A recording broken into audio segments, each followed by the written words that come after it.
Yeah, what's up, Joe? How you doing, man? How you doing? What's going on? What's going on? Welcome to Proper Cup of Joe. Yeah, man. Another day in the life, These Thursday mornings, they're relentless, man. It's always it's right around the corner, man. There's like Thursday just peeking at me through the week, Yeah, and then we have to talk to each other. For a long time, like okay, an hour or something. Oh my gosh. How are we gonna do this? We're gonna live our lives. I know we torture ourselves with this, right? No, hey, thanks for tuning in, everybody. It's good to have you here this morning. This is Proper Cup of Joe. I don't have any snakes. I'm Joe, and this is Adam. And I have snakes, but Joe points in the wrong direction for those of you watching on. I'm pointing our live viewers. Right direction. I don't know. Yeah, you're there to me. How about that? You're there to me. You are there.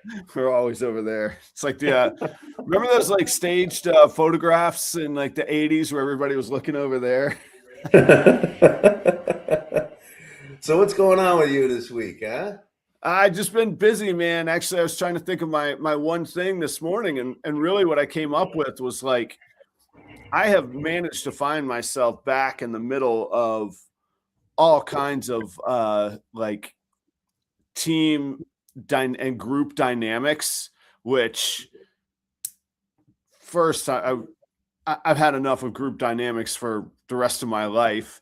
And now, and like I've really like, I don't want to be a hobbit or a hobbit. That's not right. A hermit, not a hobbit. I don't want to be a hermit or a hobbit, but I don't want to be a hermit for the rest of my life or a recluse. They're really friendly. They work in teams a lot, actually. I know, but the feed on them, man, I don't know. I'm not sure about that. So I've been like, I don't know, for 5-6 years, I've really kind of gone away from group and team dynamics.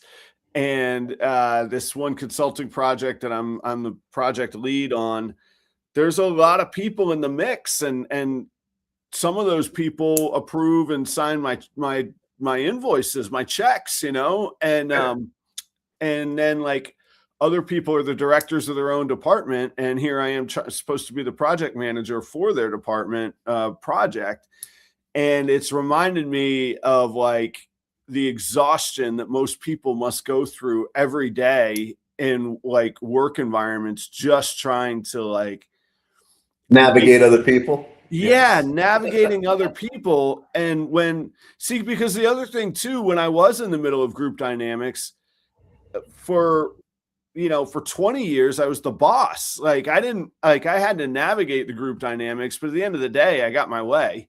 Now that's not necessarily the case. And so I was like, I feel a new kind of exhaustion. And I'm like, oh yeah. What is the major issues here? What are the major issues here with the team dynamics? You don't like working in teams. Is that what you're saying? I find, okay. You like working in teams, but you like being the boss. So you like the boss people around and go, this is how it's happening. No. I like well organized teams that have the same vision and the same style. So for example, this and like one method of decision making is like endless committees. We got to have meetings, we'll have a motion, there'll be a second. And there's like, that's like parliamentary stuff. And that's not that exciting to me. Here's the thing. I like decisive decision makers. Even if it's the wrong decision, we're getting to work, we're learning, we're collecting data, we're finding out things about whatever space we're in or direction we're going in, versus endless ideas that we may or may not come to consensus on. And by the time we come to consensus on, if that is not the way to go, we're not going to know it, because then we have to go to the start of what I just said, where we get into the place where we figure it out.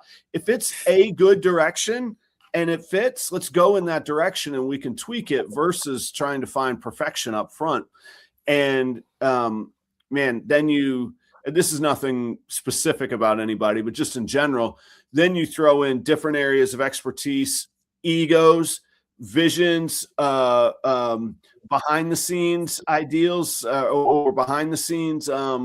What if one day one person wants to be the GM? So now today's the day they're going to show their leadership and take the reins. Yeah, you don't know what all's going on. And again, I'm making this stuff up, but those are sort of the examples. So there's a consultant that I'm in that, or a client for my consulting company that I'm in the middle of that with. I'm on the board of directors for the local chamber of commerce. How's that going? That's what I thought you were talking about. No, that's a learning curve. There is some interesting dynamics there that I've only been to 2 meetings. So, I mean, I'm still just laying low, figuring it out and figuring out what I'm doing or why I'm doing. And then the third is I have a big, to me, it's big. I have a big gig this summer where it's going to be, I'm actually putting together a band basically for one night. And so I have to figure out who the right dynamics are, what the right musicians are for this thing, who I could trust, because I'm going to put a ton of marketing into it. Like I want this place. I want there to be a bunch of butts in these seats. Did you already post about that? I did. About that. Yeah. That looks exciting. I was even like, I wonder if I could get up there. Oh, geez, man. Well, so on that poster so for the audience, I did a tour with my brother-in-law, Kelly's brother. He's got a degree in jazz guitar performance. And we did this like tour of pubs. We stayed at your house. You've met Steve before, Joe. Yep. You guys put us up when we were out on tour, and it was great. We had a great time. And we came back to North Carolina to wrap up. And that was on March 20th, 2020, when it all shut down. The last night of the tour, we got back to North Carolina and we were going to play the next night. And the guy says, we're done. We're sending everybody home. We're shut. It's not going to happen. That's interesting because we're going to get to our topic later on in the hour, but it does kind of have to do with that time period. That's true. Pivot from touring with your brother-in-law to whatever the next stage was. Which That's true. We're in the fruits of that right now. So yeah. So anyway, those are like I say, I feel like I'm just being baptized in like team and group dynamics, which really at the very, very core of my big life change, 5-6 years ago, really was like, I've had enough of people. That really was it. Yeah. That was really the crux of everything. I could talk about restaurants and change and industry and economics. I wanted to retire from people, man. I was done. You wanted to retire, because that's the thing. Like that's one of the perks of moving from, working for a company and having to deal with it to doing your own thing and finding a thing where you can truly do your own thing is really tough, especially it's really exciting and it's great. And you can move fast and you can be agile because you're not working with other people who are kind of getting in your way. You rise and you fail based on your own thing. So it makes decisions easier. You're not making decisions for somebody else. So you're kind of like, okay, well, this is only going to affect my success or my failure. So let's just try it. Let's try it. But also you got into an industry that if it seeks to expand itself, you do have to enter back into things like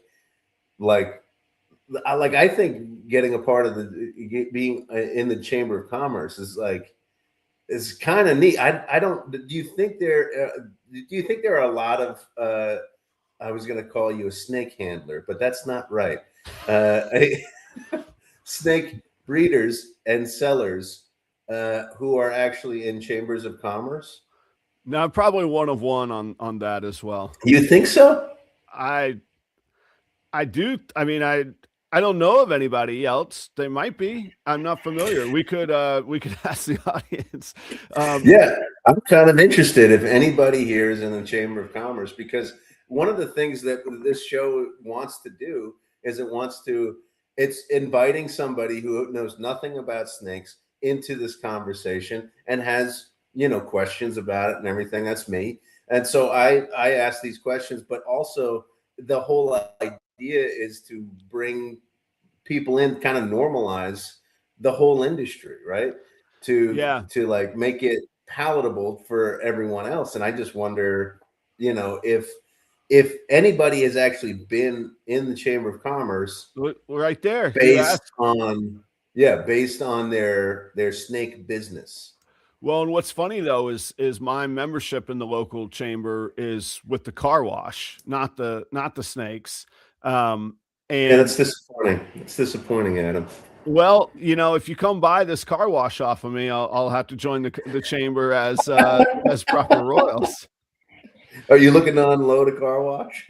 Oh, it's always for sale. You gotta, Adam well enough. There's we can negotiate and anything. The car wash is absolutely for sale. Dude, I saw some ads on Instagram for the car wash, and I was like, those are some good that you got some marketing skills there, buddy. I'm like, I want to go to this place. Did I manage to make a car wash look interesting and engaging? I was like, if it's not like 1,200 miles away, I'd do it. Is that what it is? 1,200 miles? I have no idea. Once it gets past 60 miles, I'm like, I don't know how far anything is. I don't recall the exact mileage, but it's 24 hours of driving is what it is. So, okay, all right. Yeah, it's a bit of a haul. Oh, and that was from Jacksonville. So yeah, throw another 2 hours. You got 26 hours. You're gonna save some time going up 75. Okay, anyhow, I see. What's your one thing, Joe? What do you got going on? Yeah, I had it, and then we started talking about more interesting things. Well, I was hoping that you had the more interesting one this morning. No, you hate team dynamics, and everybody knows that one of my favorite things is to get you riled up about stuff. First off, I don't hate team dynamics. I like them when I can be a part of the one I want to be on. It's the forced dynamics of like employment and life that, that pushes us into these situations that we're like, I don't know if I want to be in this situation. And a lot of people don't have a choice or a realistic choice, or you gotta leave one just to go sign up for another group dynamic that you hope is better, Yes, exactly. Let's see. My one thing this week is I had it, and I was thinking about this past week. I have a friend who is going through a tough time right now. Okay. And I don't know. I think I talked to you about him. I just said we've spoken privately about him, but I don't know if I've talked on the show about him. Yeah, so I'll let you drive this, so we respect the privacy here. I'm not like, he's just going through a tough time. That's right. All. So he calls me and we talk pretty frequently and stuff like that. And one thing that he does, like he gets himself into like a bad headspace, is that he really so basically he's like his whole life he had a wife, a child, a job, and now there's a divorce. He doesn't get to see his child that much, and he's looking for a job. so like all of the, and he doesn't have a proper place to live, really. So like on his own, like, okay. So anyway, so he but like one of the things that he really like talks about is like, oh, I see like these families at the park, and they're having like they're like, it's like a family unit. They're at the park, or I see these families with their child at a cafe, or like, so he starts to like, he sees these things and he starts to like go, oh, I really like want that. I really miss that in my own life, like that kind of thing. And it's this idea of comparison to other people. Oh, yeah. That I keep going, that he keeps doing, and that I keep saying, you have no idea what's going on in that situation. Yeah. They could be hating each other at the park or at the cafe or whatever. You know what I mean? Like, you don't know what is going on. And it's such a dangerous a dangerous thing to do. Oh, the comparison trap. I see it in yeah. snakes, man. I don't know if that's where you're Really? going, but oh, absolutely, man. I see it. I think it's really a detrimental part of our hobby, or even social media. Like, people only show off their banger. I mean, every week we talk about the coolest snake in the world. What if somebody's just starting out and they're like, why should I even bother with this? I can never get to this crap. Like, yeah, and they've got this beautiful creature, and they're like, this is right. Yeah, Suddenly they've gone from loving what they have to, yeah, I can never be there. Yeah, I worry a little bit about that. So, man, that's it is, and it's not only that, and it's I'm not immune to it. Like, I don't, it happens to me too. Like, even sometimes, yeah, I can confirm. Yes, exactly. That's what I'm talking about. But he's like, first of all, he's romanticizing this past that he had, right. And then he's romanticizing, he's projecting stories onto these little scenes, and he's like, I don't have that anymore. There's no way that I could have that again, blah, blah, blah. So it's really like he gets into this doom loop of, You're right. Yeah, just going, and I'm like, don't go to the park anymore, dude, because this is bad for you. I'll tell you, and then I have an image of in my brain of like a 48-year-old man sitting at the park just eyeing families. Well, I was gonna say it's not good, dude. It seems like the start of a sad movie where like the middle-aged dude is just sitting on a bench, like in his suit and tie, like slightly loosened tie, and maybe like he's not had a cigarette in 9 years, but he's gonna have one right there at that moment, kind of thing. It's so funny, and it's just a low point. We all go through low points. We all hit an area. I think he kind of hit it late, because he's always like, I've been through moments where I'm like, I don't know if it can get any worse than this. But of course it can. It always can. But I think he, like, maybe he hit it later in life, and it's kind of like, because he's supremely talented. He is he's super smart. He's wickedly funny, and I think he's really, really capable. I mean, he was really riding high for a long time, and then this whole thing happened. It's just kind of like, and he's starting to do like, my friends are like much farther along than I am. More comparison, yeah. Let's compare some bank accounts, right? Yeah, that's always exactly helpful. Yeah, exactly. Like, and especially with like the job, like the professional thing, like he doesn't like, he's doing fine. He's got interviews and things like that, which is more than a lot of people have.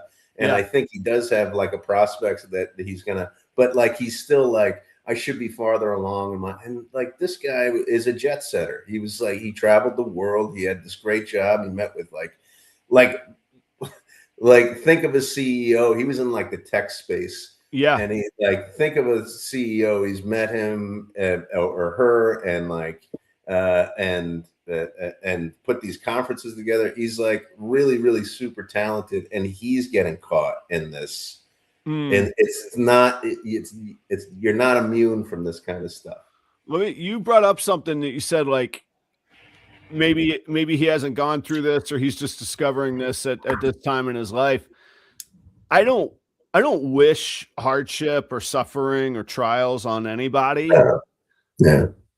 But I think that there is something to facing some challenge early in your life, or that leads to a different outlook, even with like, and again, this is also probably some comparison stuff. We only see the amazing stories, but like, even on the news, we hear of, incredible tribulations that maybe a child or a teen went through, and then they graduate Harvard and they change the world with a nonprofit. And I don't even know how you pay rent running a nonprofit, much less change the world. And they do these amazing things, and they come from, I hate to say suffering, because usually the underlying story is, we didn't have much, but we got by. We were okay.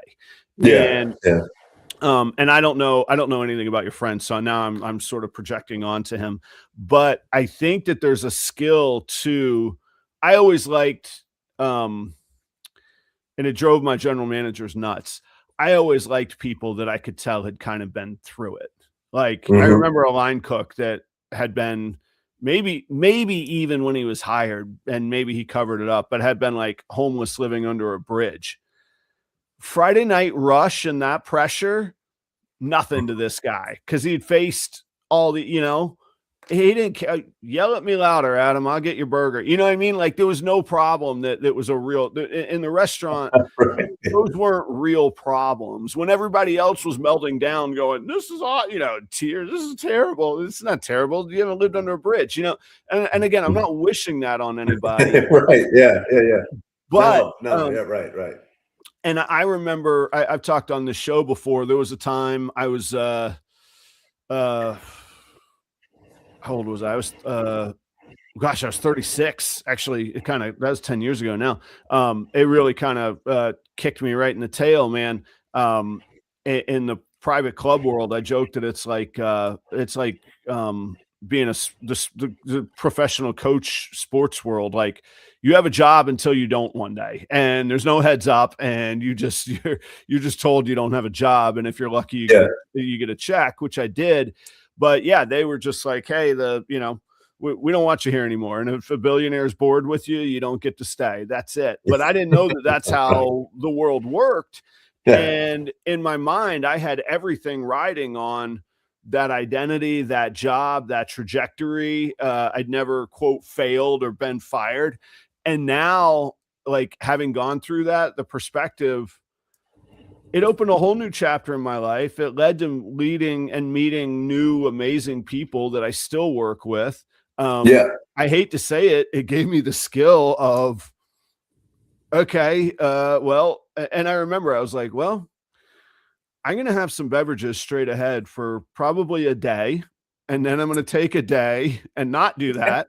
And on the third day, I'm going to apply to 3 jobs, whether I want them or not, just so I can get the knack of having my name out there, getting some chatter going, dusting off my interview skills.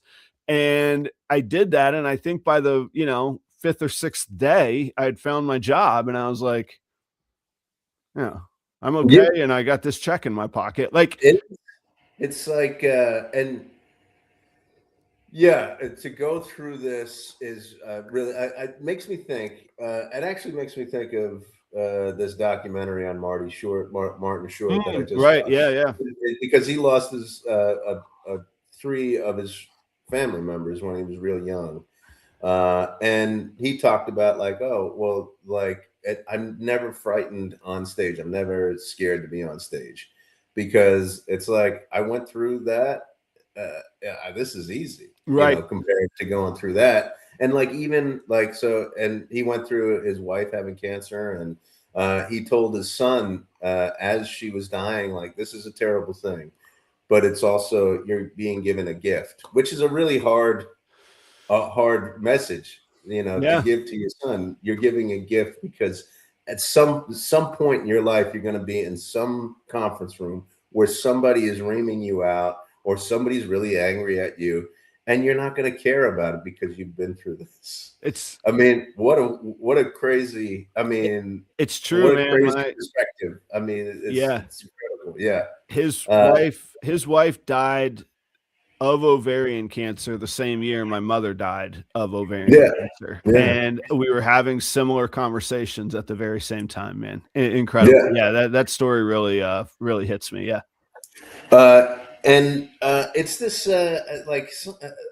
like you can tell, like, I started to do the comparison thing when I started using like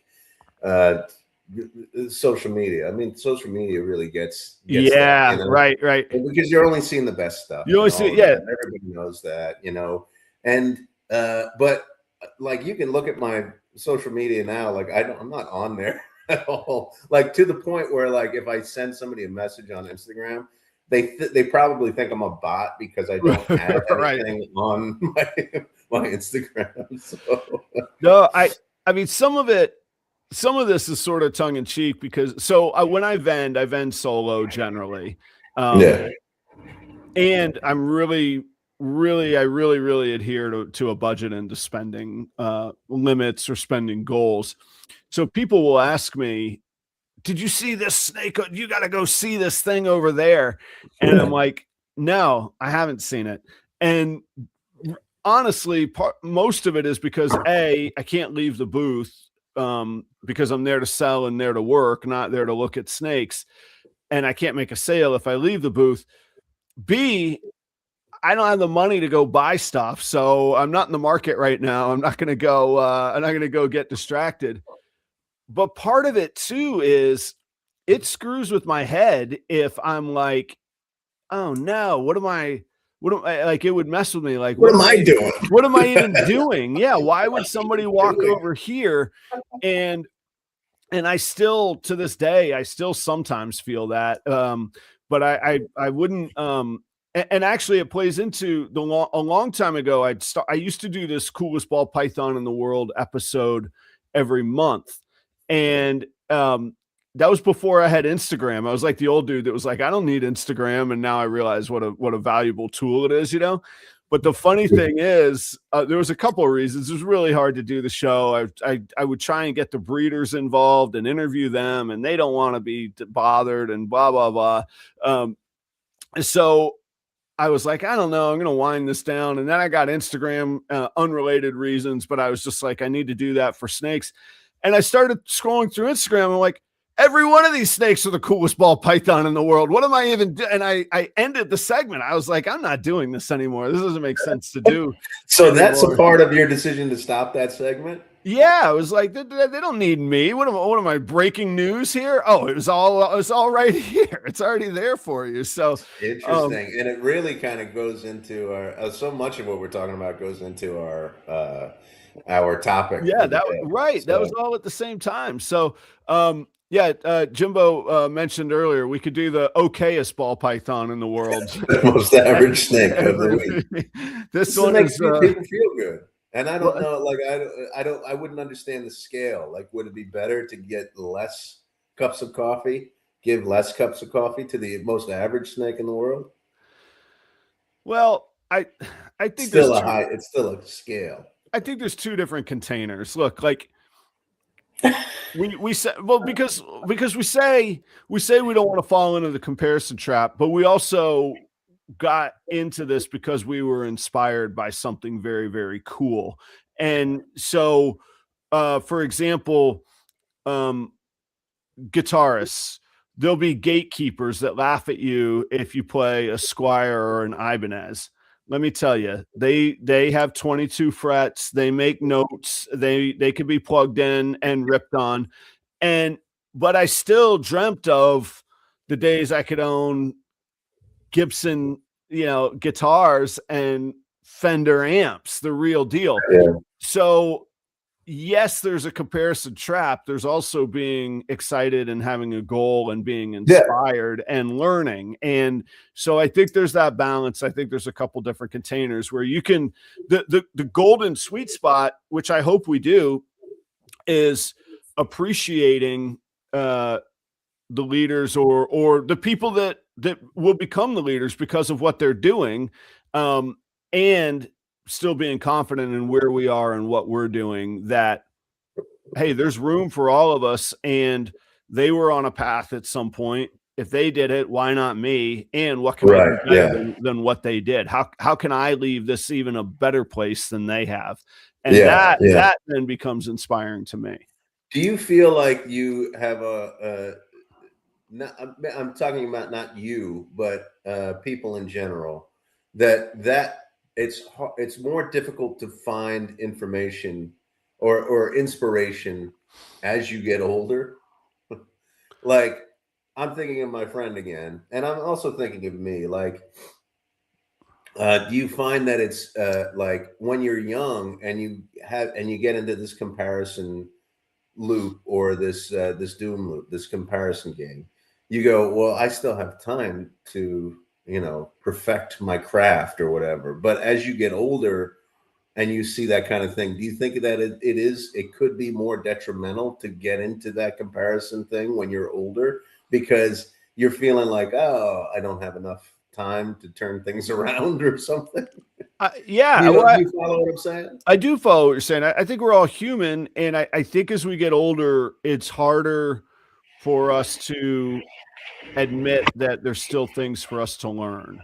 There's so much of life. Yeah. I won't name any names, but there's friends or colleagues or Patreon chat or private chats of, people are looking for jobs. They're still saying, Yeah. I have to represent excellence, greatness, accomplishment. That's how I'm going to get the job that I want to go get. And that's Yeah. real for every person. I mean, that stuff will make you feel insecure. When you're interviewing, you're literally being pitted against other candidates. Yeah. And Yeah. Right. so you can't really put forward, like, it doesn't make sense to put forward an air of, I'm completely okay as I am. Yeah. You have to almost play that comparison game, and that's overwhelming. That doesn't go. That's overwhelming if you're 47, and probably even more so as you get older. There's ages, and Yeah. people. What if you have?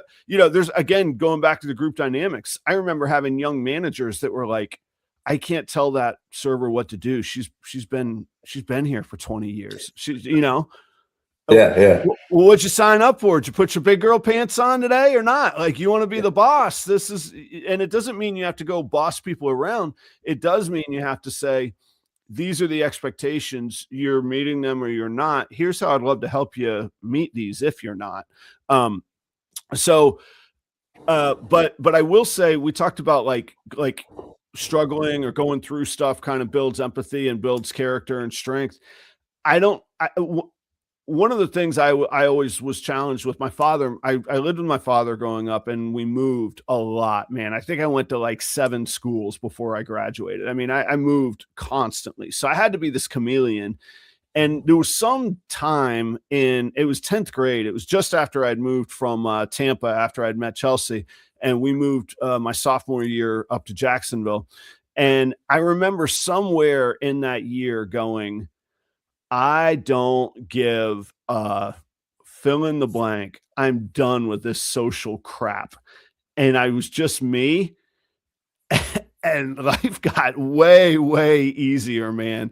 I Right. thought I honestly, at that moment, I kind of thought I was like giving up on social interaction altogether, but I made a conscious decision that I'm going to be me and I don't give a damn anymore. And it got easier. I thought it was going to get harder. Like, I had psyched myself up Yeah. for a social fight, maybe a physical fight. I've been in Yeah. physical fights, and which isn't healthy. I don't advocate for that. But I remember, and I think that helped me where I can go, people will be like, did you see this? Or what do you think of that? And I go, I don't care. I don't mean it in Yeah. a bad way. It's interesting. I'm glad that Right. you're Yeah. interested by it. I don't care. I have a Yeah. Yeah. vision. Yeah. I have a good group of mentors. I have a great group of people that I hope that I'm mentoring and that I support, that I turn to for insight though as well. So I'm surrounded by good people. I have a good network. I don't care outside of that. And I wish, again, we show off, we put people over with the coolest ball python in the world every week. I'm excited for them. How can Yeah.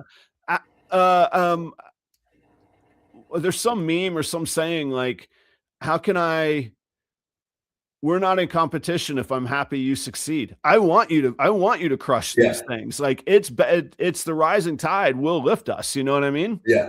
Yeah. Yeah. Yeah. I get what So, you're saying. Yes. but yeah, Yeah. sorry that was a meandering thing, but yeah, I think everybody still deals with that stuff at all stages of life, I'm Yeah. guessing. And if somebody's not totally comfortable in their own skin, which is okay, that makes Yeah. life even harder, man. And most of us aren't. That's why we all have insecurities. There's something that challenges us, Well, I feel like sometimes I think that if you were to stay in the game of competition, if you were to stay in that comparison mindset, it might drive you to to things that you didn't think that you can. Like some people have that. I wonder about that. Like I wonder the most successful people, traditionally successful, like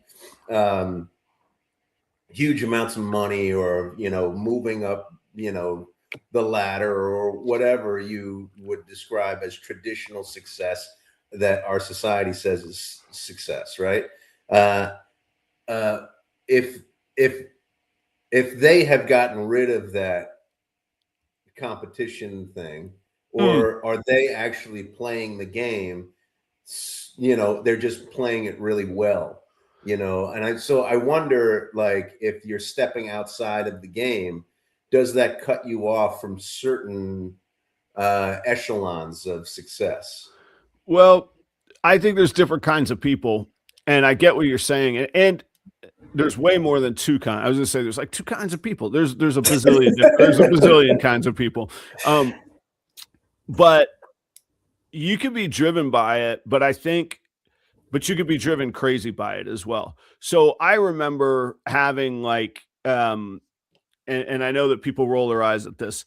I really like having like benchmarks, deadlines, steps and goals. So I remember dreaming like with my wife, like, hey, I think we can hit X number at X age and check out, sign off, or be free to do whatever we want. And I remember she laughed at me. She's like, "You're insane." And I was like, "Yeah, okay, watch me." And I drew up this like whole like chart of year by year financial goals, where I need to be, and even monthly. So each year I break it down monthly, and to this day I still do this. I started that chart in 2012, by the way, and I still use it like daily.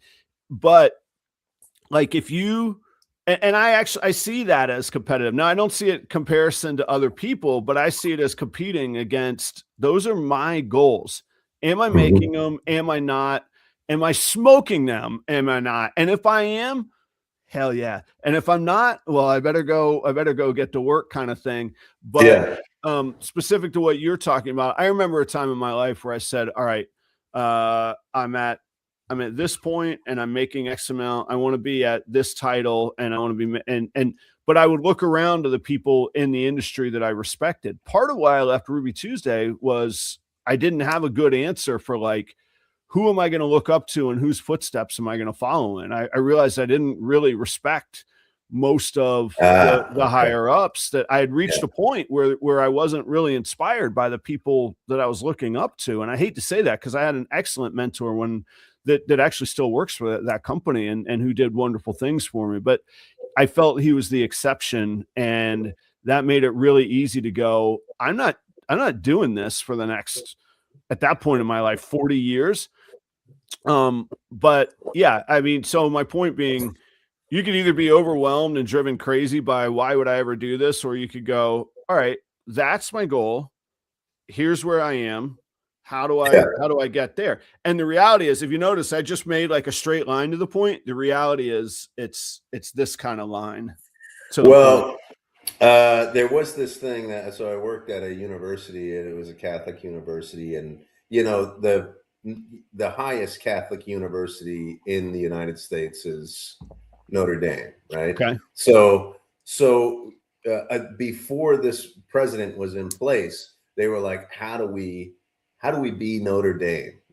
This particular institution. How do we be Notre Dame? Well, this new president came in and was like, we can't be Notre Dame. Right. Yeah. Let's be Notre realistic Dame's here. Yeah. and so what he described was past administrations were trying to climb the same ladder as Notre Dame. And what he said was, we're going to build a different ladder. Yeah. And Right. so he created different milestones than what Notre Dame was doing. So, and that's what it reminds me. And it became very, very successful. It was a very, very successful university for many, many years. But it reminds me of you, really. What you're describing is like, I'm not going to let other people determine my milestones. what I'm going to do is I'm going to create my own milestones, my own rung on the ladders. And I'm going to go, and that's the way that I'm going to gauge my success. Yeah. Is I'm going to put these milestones in place, and I'm going to climb this ladder over here. And I don't need to compare myself to, Kabilka, you know what I mean? Right. Yeah, exactly. And it doesn't mean I'm not inspired by Justin, who you're speaking right. of. Yeah. Wildly inspired by him. But if I woke up every day and I was like, well, I suck because I'm not Justin, that is not healthy one bit. There's nothing, there's no good. That's not healthy one bit. Yes. Not one bit. So yeah. Well, speaking of, now that we've given that, now we've spiraled out of control. That huge disclaimer. Shall we show the coolest ball python in the world this week for everybody to be hopefully inspired by? But maybe it'll inspire you to hang it up. And I got a sneak peek of this earlier, and it looks really cool. Got to tell you, the coolest ball python in the world is brought to you by Heart of the Python. That's Bill and Kate Peaver out in Massachusetts. Family operation, great people. Kate's working Monarch and Puzzle. Bill is working a Monsoon project, and the girls working Sunset and Clown.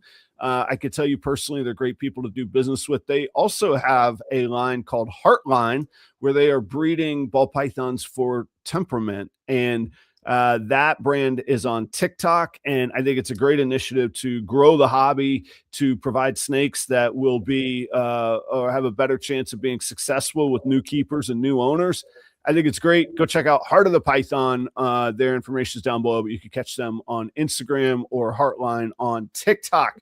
Joe, check out this snake.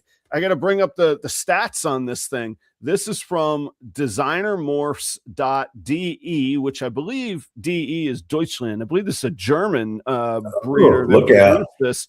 Are we ready? Here we go. Let's see this thing. Boom. Look at that. Just take that is really cool. I mean, look at that thing head to toe. Just take a second on that, man. And this is, I wouldn't say it's a simple snake because the result is fantastic, but this is a snake that would fit into what we were just talking about, where this is attainable and it could be a platform to add more genetics and more cool stuff for as well. So I love this thing. Before we get into the genes, look at it from the start. Joe, you see the eyes on it? They're almost blue, right? There's a little lighter, brighter hue to it. I usually wouldn't say that I like kind of tan and burnt orange, but I'm loving like how the leathery color looks. And as you go down the neck, you start to see the black and the orange in there. You're already getting contrast. And then about a third of the way down the body, that white from the bottom comes up, just setting it off for contrast. Still keeping, so you got that tan kind of burnt orange on the top, brighter, vibrant orange in the middle, and then the black outline both around the pattern, but inside the pattern too. I think those are those spots are really, really cool, man. I'm loving this thing here. What do you think, Joe? What are you starting off with? No grades yet, just conversationally. What are you liking? Okay, so first thing is there are, from what I see, my little knowledge, right? Yeah. There are snakes that are so busy with pattern that actually, even last week, it was so busy with pattern that there wasn't even like a line down the spine. You know what I mean? It was just kind of all like throughout the entire snake. So busy with pattern. Those snakes are really cool. And I think there's also snakes that I've seen that are just like monochrome, right? Yeah. There's one color, and those snakes are really cool. This is like right in between, right? This is like a minimalist snake, right? Yeah, there's like an elegance in the simplicity when you don't have to look for it, or you don't have to describe the nuance. Like, I don't want to get too far into it with art. Sometimes I don't need subtle art. I need simple, I like it or I don't. And I feel like this is a great example and really great. I love it. Second thing that I think of is it looks like it's like writing. Actually, it looks like a tattoo. It looks like some kind of, like when people get like tattoos of a foreign alphabet on there. Like that's what it kind of looks like. Yeah. Sorry, I was laughing at all the things I could say in that moment. And I was like, no, don't say any of them, Adam. And then and then you brought up art. One of my favorite artists is this abstract artist named Clifford Still, and it reminds me of a Clifford Still painting. So this has got to be one of my favorites Wow. that we've seen because of that reminder of Clifford Still's work. So I would call this morph a Clifford Still morph. Oh, this is a Clifford Still. Yep. Reptile Sam, Joe's going with Clifford Still for the win today on the answer. That's Sam. Okay, well, Clifford Still was close. The two first letters were correct. This is a clown.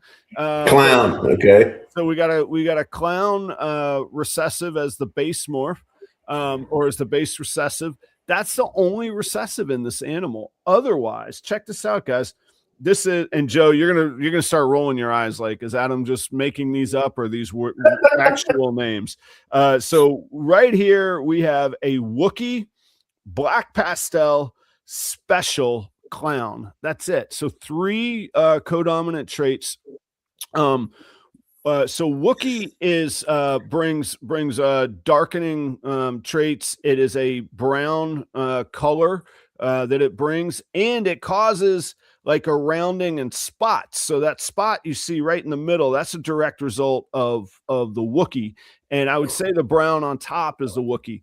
Black pastel brings in nice oranges, and it brings in those chain link patterns. So black pastel will make like a chain link, like laterally down the side of the snakes. So you see the Wookiee and the black pastel kind of complementing and fighting each other. So the Wookiee's trying to make them into round spots. The black pastel is trying to stretch it out. And both of those are darkening genes. So they're bringing the brown and the blacks in there.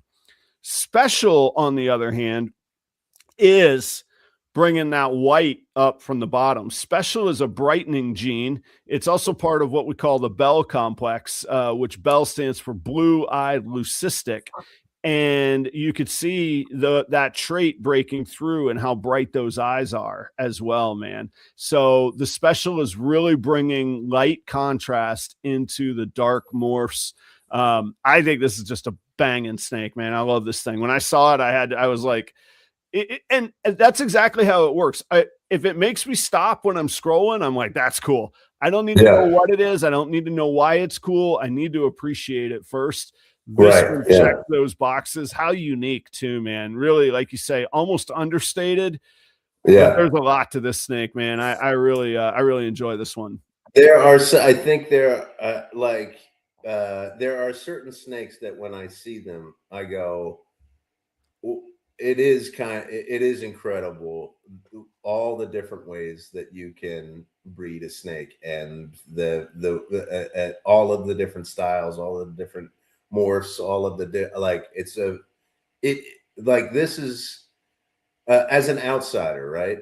Mm-hmm. You go like there's like a hill that you need to get over, right? That is like all like, oh, it's a snake, like like you have to go, ooh, there's a snake there, you know. And then once you get over that hill, there's so much variety, and there are certain snakes that make you realize there's so much variety, so much potential, and so much art that goes into snake breeding. And this is just one species. This is one of those snakes that does that for me.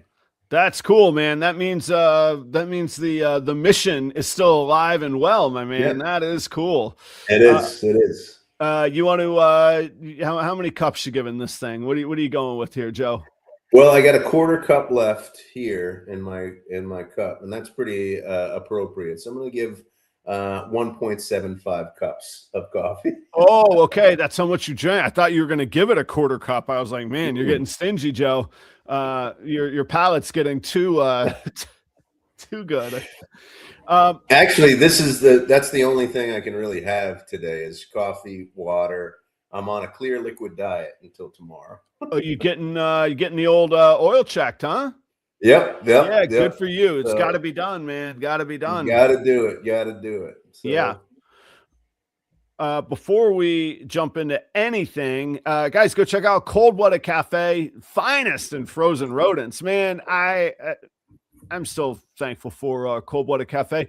This November will be 5 years I've been working with Cold Blooded Cafe. You got to go check them out. You guys know I wouldn't work with people that I couldn't trust and advocate for. So, and use the promo code PROPER11. Get yourself free shipping over on orders over $200.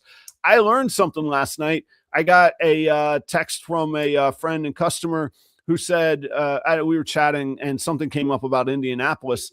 Indy is where Cold Blooded Cafe is located, and they do local pickup on Fridays from 9 to 5 as well. You just have to get in touch with them on the contact part of their website, coldbloodedcafe.com. Oh. So that's an option too, man. And turns out they'll let you pick up live rodents, which I thought that they only dealt in frozen. How about that? So they're looking out for customers. Great service, great product, great packaging all around. Go check out Cold Blooded Cafe.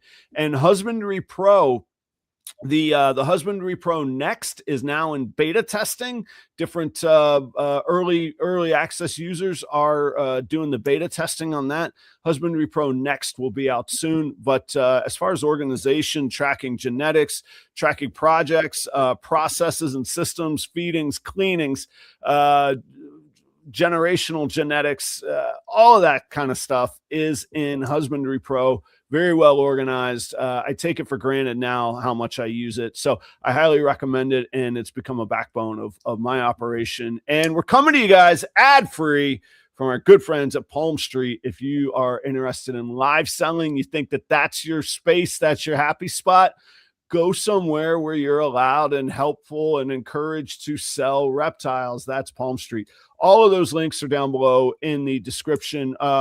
Jumping back to Husbandry Pro, use the promo code PROYAL60. Get yourself 60 days free trial instead of the normal 30 days.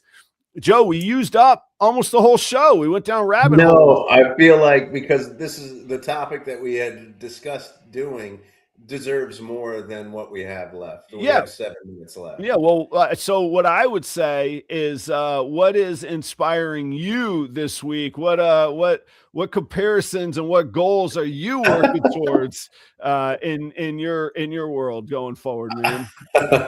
I am comparing myself to my own partner, actually, Chelsea, because she's doing really well in her profession, and it's basically the profession that I want to be in. So to have that constant comparison right in my face, yeah, it's a little tough. Yeah. I happen to know you and Chelsea very well, and I realize that there's lines of privacy versus what you share. What's she I'll leave it to you. What's she got going on? Let's give a little celebration here. What's she got going on? I can't really talk about it, but yeah, I gotcha. She's doing really well, actually. Just awards and things like that. She's fantastic, and we're teaching together on the same day on Wednesdays. And for me, my thing is like I can't. I love teaching. I love every opportunity I get to teach. And she's kind of like, oh gosh, I have to go in on Wednesday and teach. I'm like, come on. She's already tired of what I have in mind for my goal. She's already tired. I would say you're more people-y than Chelsea. You think so? Oh, you think so? Okay. I do think so. Yeah, I think so. No, congratulations to Chelsea. That's an interesting topic, though. Like, this could fall into the realm of mean, not toward you and Chelsea, but in general. Do you think like I feel like one of the greatest blessings of my life is Kelly's patience with me? Like just for food for thought, guys. What if you said, or imagine a scenario where Adam has a stressful job. We all got stressful jobs. It pays really well. He's pretty high up in the world in his game, in his own little area. He's doing pretty well. Yeah. And he goes, I don't want any more. I'm going to start a business where I consult and tell people how to do this. have you even tried that before, Adam? No, but I've heard tell of such things. And then, oh yeah, by the way, these snakes are pretty fun, and I'm going to dedicate a pretty good amount of my time to that too. Imagine how that conversation went, everybody. And it wasn't all rainbows and butterflies. It was a very, very supportive, in this case, spouse, but partner going, well, you're probably never get a chance in your life to do it again. Let's put some guardrails on this thing, and what's going to define success and what's not. And fine, go for it. If you give yourself some of those guardrails, man, what a world, man. And just thinking about my buddy too, like those, like this drives it home. Having those conversations with your partner, whoever that is, significant other, whatever, having those conversations, and that, but going deeply with it to go, this is what I plan on doing. This is what I want to do. What do you think of it? Can you be a part of it? Can you help me? Can we, and let's make it comfortable for everybody involved. Like I sometimes feel like there's partnerships that don't talk about those types of things. I think there's a lot, and I'm not saying that in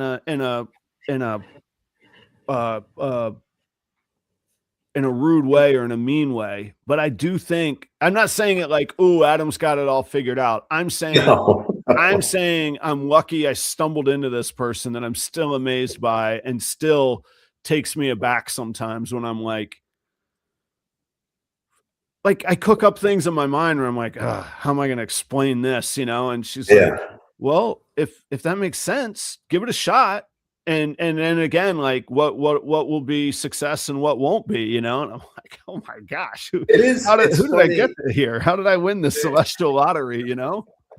There is, it's funny that we're talking about our significant others, our partners here, because you just used the word, like, I'm amazed by her and everything. And I brought this topic up saying, like, I'm comparing myself to her, but really her success in her field is one of the things that inspires me to be in that field, to want to do the same types of things. So that's probably a healthier way of looking. Right.